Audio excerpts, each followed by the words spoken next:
Good morning, everyone. It's Monday, December 14th. From the San Antonio Express-News, my name is Luis Vasquez, and this is your Express Briefing. All of the stories you need to know to start your day. You can expect sunny skies and a high of 57 degrees in San Antonio today. You're invited to join the Express-News Editorial Board this morning as they talk with San Antonio Food Bank President and CEO Eric Cooper about the city's extreme need. On Friday, the U.S. Supreme Court rejected Texas's bid to overturn election results in 4 states where Joe Biden won, dashing hopes from the Trump campaign and Republicans across the country that the High Court might intervene. Taylor Goldstein and Benjamin Warmond have that story over at Expressnews.com. And now let's move on to our top stories for the day.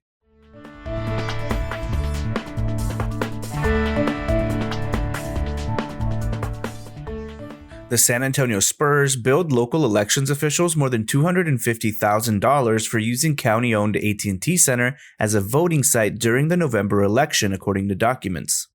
In an unprecedented move pushed by county officials, the AT&T Center opened as a mega voting center as a way for San Antonio voters to safely cast their ballot amid the coronavirus pandemic and to expand voting access. The $250,000 price tag far exceeded the cost for any of Bexar County's other polling places. The county hasn't yet paid the Spurs, and county leaders said they would try to figure out whether the price is justified. For details on how the Spurs calculated the bill and how it compares to similar situations at other NBA arenas, read Joshua Fechter's latest article.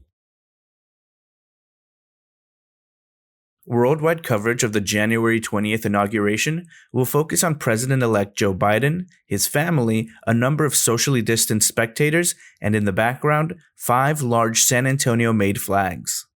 Since President George W. Bush took the oath of office in 2001, the Dixie Flag and Banner Company has been producing the 5 flags that hang between the white columns of the Capitol for each presidential inauguration.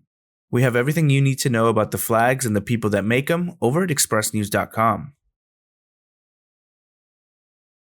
San Antonio's first week of doses are expected to arrive as soon as Monday and will be divided among 10 hospitals and Wellness 360, the organization that provides healthcare to UT Health students, employees, and their families. Immunizations could start the day after shipments arrive. Texas is prioritizing vaccines for people most at risk of becoming exposed or dangerously ill with COVID-19, such as EMS providers, healthcare workers, and nursing home residents, because it could be months until the federal government secures enough supply for the general public. Marina Starley-Freiker has the details on the challenges of getting a vaccine to the public less than a year after the start of the pandemic in her latest story.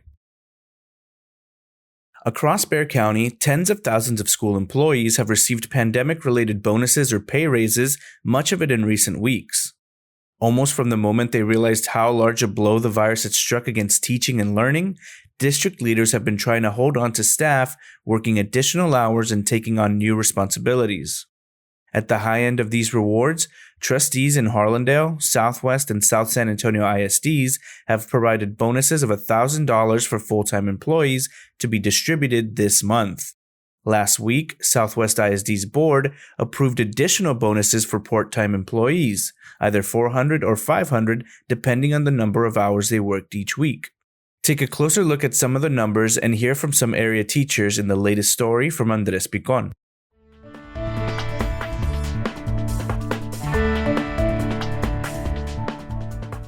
Head over to Expressnews.com to check out our interactive map of San Antonio coronavirus testing sites that don't require a doctor's referral. You can find the site closest to you by entering your address, selecting a circle to find out more about a location, including if it's appointment only or if it has drive-through testing. Next up are your need-to-know headlines. You can find all of these headlines and more inside of your Express News subscription.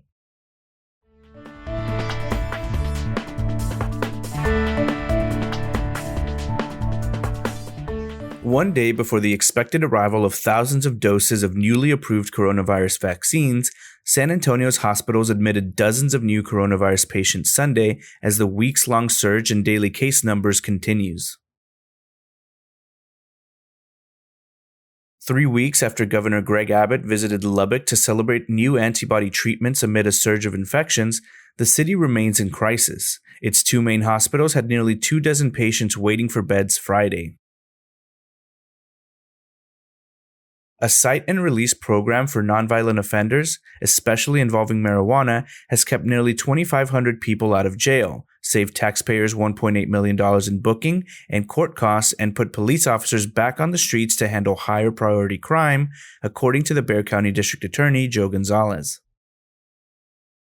The Navy has suspended search and rescue operations for a San Antonio sailor who went overboard last week and expressed condolences to his parents. AT&T customers in San Antonio could be entering a third week with local CBS affiliate KENS 5 blacked out on their television sets. U.S. Senator Ted Cruz voted against the National Defense Authorization Act on Friday, echoing President Donald Trump's criticism of the legislation for creating a commission to rename military bases named for Confederate leaders. Does state law here require that an officer intervene when a colleague steps out of line? In AG Ken Paxton's non-binding legal opinion, officers do not have an absolute duty to intervene under state law. The Alamo College's district is slated to welcome 2 new members to its Board of Trustees after Lorena Pulido and Leslie Sashanowitz defeated their opponents in runoff races. China's Communist Party is cracking down on freedom and American businesses should walk away, business columnist Chris Tomlinson writes. You can read his full column over at Express-News.com. One of the big questions going into the May 2021 municipal election is whether this is still your grandfather's District 10, whether Clayton Perry's 2019 landslide was a mandate for conservative governance or a reflection of soft competition. Gilbert Garcia has more on this story over at Express-News.com. Metro Health Chief of Epidemiology Rita Espinoza said test numbers have hit 40,000 a week, a good sign that awareness has cut through misinformation and falsehoods. Columnist Elena Ayala writes about the process of getting tested here. The actions of a single individual do not define a sports team, family, or an entire profession or a community, the Express-News Editorial Board writes. Yet often when someone lands in trouble, the fallout can be far-reaching. That's the case of Edinburgh High School senior Emmanuel Duron, whose recent hit on a referee landed him in jail on assault charges.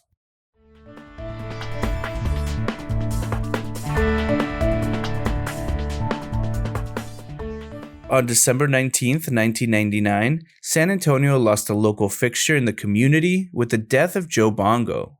Quote, the whistling upbeat entertainer who died Sunday delighted downtown audiences with an almost nightly percussion performance for more than 20 years, according to an obituary written by Express News reporters Jacques Cruz and Jim Beal, read in a front-page story.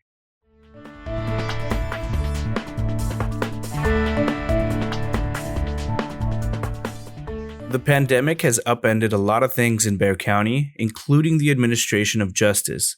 But Felony Veterans Treatment Court just graduated its largest class yet, 11 felony offenders who got a route out of trouble with treatment programs. The ceremony took place last week in 186th District Court, with 2 judges who supervised it in virtual attendance. This was the 3rd class to graduate from the specialty court, which launched officially on Veterans Day in 2017. You can read more about the program over at Express-News.com.